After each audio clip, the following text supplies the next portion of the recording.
चलो 12 स्टूडेंट्स, चलिए आज नेक्स्ट टॉपिक देखते हैं। नेक्स्ट टॉपिक आपका है वेन डायग्राफ जनरेटर। तो वेन डायग्राफ जनरेटर बहुत ही इंपॉर्टेंट और बहुत ही बेसिक टॉपिक है आपका।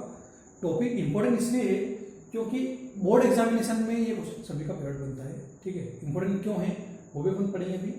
देखो जैसे क्या बोला गया, it as electricity generating machine. ये क्या एक इलेक्ट्रिसिटी जनरेट करने की मशीन है by which a potential difference up to nearly, और इसका जो पोटेंशियल डिफरेंस था वो किसके आसपास है, लगभग 10 मिलियन के आसपास। यानी अगर अपने को काफी हाई वोल्टेज अगर इकट्ठा करना हो, प्रोड्यूस करना हो, तो उसके लिए आपका वेन डायग्राफ जनरेटर जो है किसने बनाया, वेन डायग्राफ ने बनाया। इसे नाम ही क्या आपका वेन डायग्राफ जनरेटर है। तो चलिए होता क्या है वेन डायग्राफ जनरेटर, आज हम उसको देखते हैं। ठीक है, पहले अपन वेन डायग्राफ जनरेटर जो है किस प्रिंसिपल बेस है उसको डिस्कस करते हैं। किस प्रिंसिपल पे आपका ये जनरेटर बेस है। तो देखो इसका प्रिंसिपल पहले अपन समझते हैं कि प्रिंसिपल समझ आएगा तो ये अपन इस टॉपिक को आगे बढ़ा देंगे। सपोज कीजिए जैसे मान लो मैंने दो स्पेयर लिए, एक स्पेयर बड़ा और इसके अंदर एक छोटा सा स्पेयर लिया, दो स्पेयर ले लिए। सपोज कीजिए जैसे बड़ा स्पेयर है, इसका इस पर चार्ज है क्यू, हाँ ओके, और इसकी रेडियस कितना आर। ठीक है, ये जो बड़ा स्पेयर इसकी रेडियस आर और चार्ज कितना। ऐसे अंदर वाला छोटा स्पेयर रेडियस आर और इसका चार्ज क्या मान लिया क्यू। माना इसका पोटेंशियल है V1, इसका पोटेंशियल V2, पोटेंशियल V1 और इसका V2। इससे पहले एक चीज समझो, चार्ज डेंसिटी और मल्टीप्लाई बाय जो अगर आर करोगे, चार्ज डेंसिटी मल्टीप्लाई अगर अपन रेडियस करते हैं आर मान लो, रेडियस को इसे ले लो, इसको ला लेते, ये हमेशा किसके इक्वल आती है, आपकी कांस्टेंट के इक्वल। इससे पहले से थोड़ा समझ लो क्या होता है, चार्ज डेंसिटी आपका sigma multiply by R equal हमेशा क्या मिलेगा, आपको कोई ना कोई कांस्टेंट मिलेगा। अगर मैं यहाँ पर चार्ज डेंसिटी इक्वल टू ये अगर आर को फ्री करूँ तो ये आ जाएगा, चार्ज डेंसिटी इक्वल टू क्या आ जाएगा, कांस्टेंट अपन आर। चार्ज डेंसिटी को फ्री करा तो क्या है, कांस्टेंट अपन आर। यानी चार्ज डेंसिटी जो है डायरेक्टली प्रोपोर्शनल इनवर्सली प्रोपोर्शनल किसके आ गई, आर के।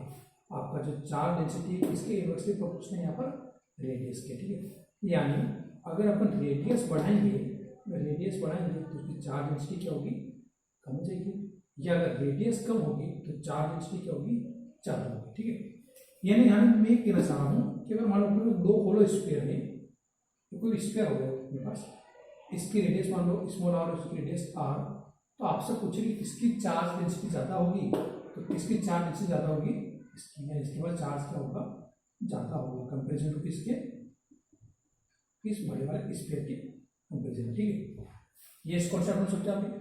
या मैं इसको और देखो, देखें ये क्या होगी, अगर इसको और अच्छे से देखो बाय डायग्राम से, तो इससे मैंने ऊपर डायग्राम बना दिया इस तरीके से, ऐसा करके ऊपर डायग्राम बनाते। ठीक है, और इसके पास चार्ज मान लिया, यहाँ पर चार्ज है इसके आसपास,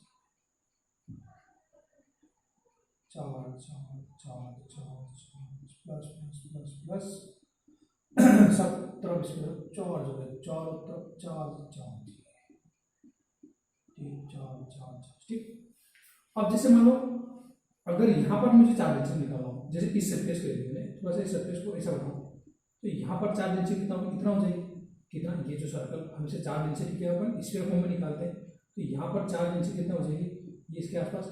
अब अगर यहाँ पर रेडियस आर है, उसके कंपेरिजन में देखिए अगर ज़्यादा रेडियस है तो उसके कंपेरिजन में चार्ज डेंसिटी काफी कम है। पर अगर यहाँ पर मैं देखो तो छोटा सा अगर सर्कल बनाऊँ तो यहाँ पर इस रेडियस के कंपेरिजन में चार्ज डेंसिटी क्या है, ज़्यादा है। अपन चार्ज की बात करें, चार्ज डेंसिटी की बात करें देखना, जैसे यहाँ की बात करें तो यहाँ पर चार्ज डेंसिटी ज़्यादा है, यहाँ पर भी चार्ज डेंसिटी की होगी ज़्यादा होगी, यहाँ पर भी चार्ज डेंसिटी की होगी ज़्यादा होगी।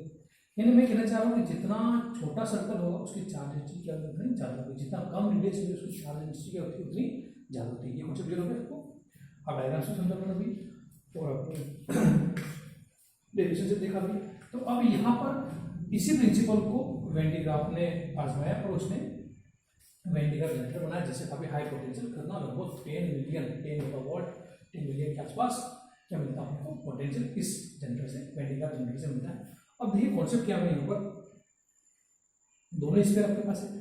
अगर मैं मान लो इस स्फीयर के अंदर वाले स्फीयर में कितना पोटेंशियल है उसको डिस्कस करना चाहूँ, यानी अगर V1 की वैल्यू निकालना चाहो तो क्या होगा, तो अपने पढ़ा है 1/4πε0 मल्टीप्लाई, इसमें चार्ज क्या है Q और इसकी रेडियस क्या है R, जगह सही मुझे V1 क्या हो जाएगा 1/4π, छोटा छोटा लिखूंगा तो दिख जाएगा, हाँ दिख जाएगा 1/4πε0 मल्टीप्लाई Q अपॉन R। ये होगा किस कारण, इसके कारण। अच्छा इस Q के कारण में इसमें कितना होगा वो भी देख लेते हैं।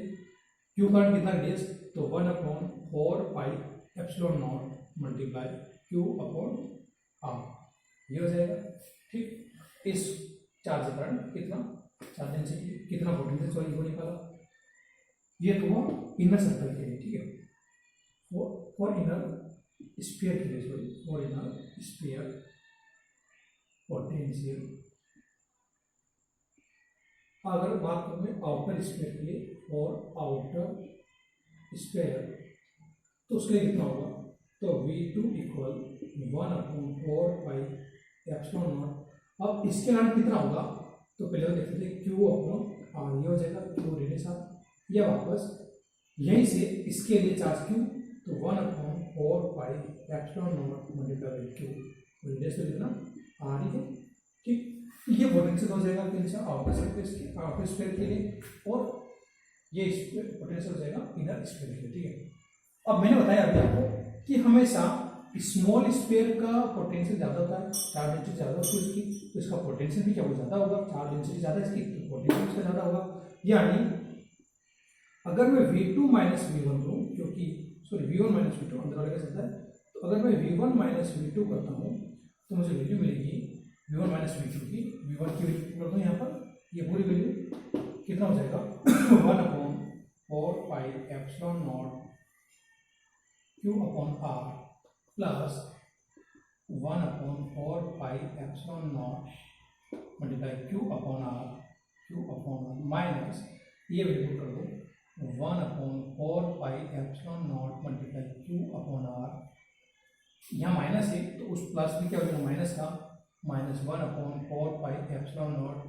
Q अपॉन R, ये और ये तो कैंसिल हो जाएगा आपका, यानी V1 माइनस V2 जो है वो इक्वल आ जाएगा, कॉमन आना देखो दोनों जगह 1/4πε0 Q दोनों जगह आ रहा है, Q में आ जाएगा 1/R माइनस 1/R, ये मिल जाएगा। तो ये जो है पोटेंशियल डिफरेंस का जो डेरिवेशन है, जिसके बेसिस पर वेन डी ग्राफ ने वेन डी ग्राफ जनरेटर बनाया, तो वो डेरिवेशन निकल के आया। यानी यहाँ पर आपको पता चल रहा है कि हमेशा जो पोटेंशियल V होगा आपका, वो किसको डिपेंड करता है, रेडियस के ऊपर, और किसका पोटेंशियल ज़्यादा होता है आपके इनर स्फीयर का, इसके ऊपर ही वेन डी ग्राफ ने पूरा ये बनाया। तो ये प्रिंसिपल आपको क्लियर हो गया होगा। अब वेन डी ग्राफ में क्या क्या है वर्किंग वगैरह वो भी अपन देखेंगे, और क्या क्या कंस्ट्रक्शन है वो भी इसका, ठीक है। ये मतलब क्लियर हो गया आपको प्रिंसिपल का कि क्या प्रिंसिपल, सिंपल सा वेन डी ग्राफ में क्या बताया कि जो स्मॉल स्फीयर होगा उसका पोटेंशियल ज़्यादा होगा किससे, उसके बिग स्फीयर से। तो यानी कहने का मतलब कि अगर एक इनर स्फीयर और आउटर स्फीयर है तो हमेशा इसका पोटेंशियल आपको ज़्यादा मिलेगा, इनर स्फीयर का पोटेंशियल ज़्यादा मिलेगा। ये प्रिंसिपल ये वेन डी ग्राफ का। अब इसके आगे और कुछ है तो वो देखते हैं क्या है। अब तो डायग्राम पर इसमें बनाया मिल ज़्यादा क्या है इसमें। अगर मैं वेन डी ग्राफ जनरेटर की बात करूँ, वर्किंग पढ़ेंगे तो पहले इसका क्या क्या पार्ट देखते थे। तो एक बड़ा सा स्फीयर है, इसका नाम देखा हमने एस, यहाँ पर दो पुली है, पुली ए और पुली बी, P1 और P2 इसका नाम मिलेगा पुली को, सॉरी ए पॉइंट पर पुली पर चार्ज अपन प्लस प्लस फ्लो हो रहा है। कैसे पूरा वो भी बताऊंगा। यहाँ पे दो ब्रशेस दिख रही है, ब्रश यहाँ पर एच और एक ब्रश यहाँ पर दिख रहा है आपको सेकंड, दोनों साइड आपको दो पिलर दिख रहे हैं जो इंसुलेटिंग मटेरियल के बने हुए हैं, और जो बेल्ट है ये भी आपकी इंसुलेटिंग मटेरियल की बनी है।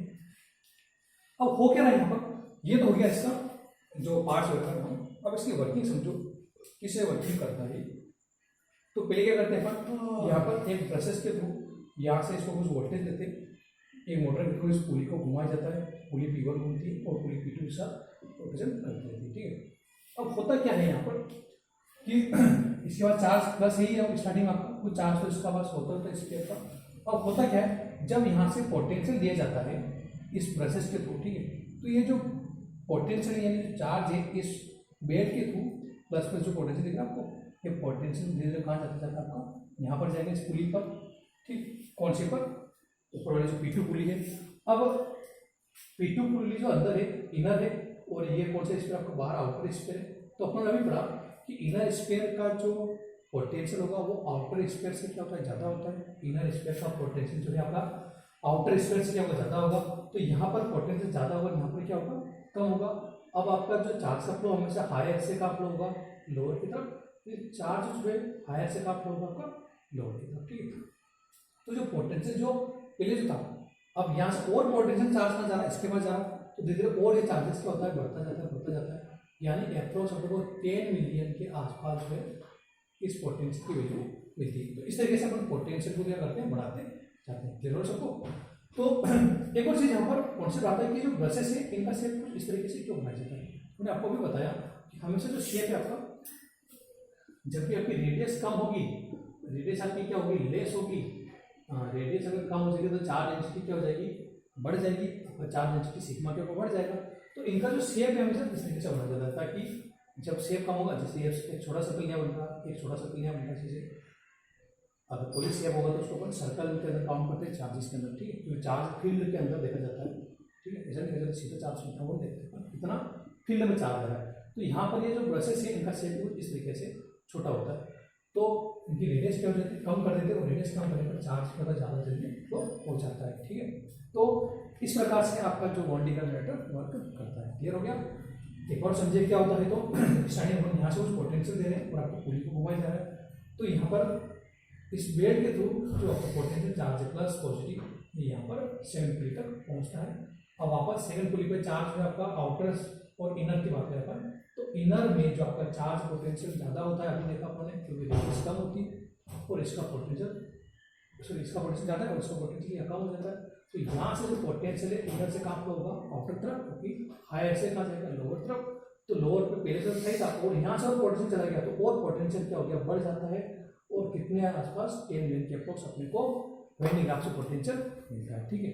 तो ये तो हो गया आपका वेन डी ग्राफ जनरेटर। इसके यूजेज आ जाए तो क्या यूज लिख सकते हैं अपन कि हायर पोटेंशियल के लिए या इलेक्ट्रॉन प्रोटॉन इनको जनरेट करने के लिए इसको यूज किया जाता है। ये इसके यूजेज हो गए। इसका लॉस क्या है, तो लॉस है कि इसका जो शेप जो है बहुत लार्ज है। अगर एक प्लेस से दूसरी प्लेस इसको अगर शिफ्ट करना चाहे तो पॉसिबल नहीं है। ये इसका सबसे बड़ा डिसएडवांटेज होता है, क्योंकि शेप इसका वेन डी ग्राफ में बहुत बड़ा हो जाता है, ठीक है। तो यूजेस भी आप लिख सकते हो और इसके लॉसेस भी लिख सकते हो।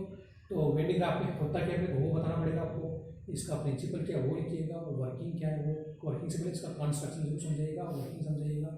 और ये डेफिनेशन आप जो स्टार्टिंग में प्रिंसिपल के अंदर जजमेंट समझा वैसे कर सकते हो, ठीक है। यूजेस और लॉस आपको लिखने, तो ये क्वेश्चन काफ़ी इंपॉर्टेंट बनता है एग्जाम की दृष्टि से और आपकी कॉम्पिटिशन एग्जाम की दृष्टि से।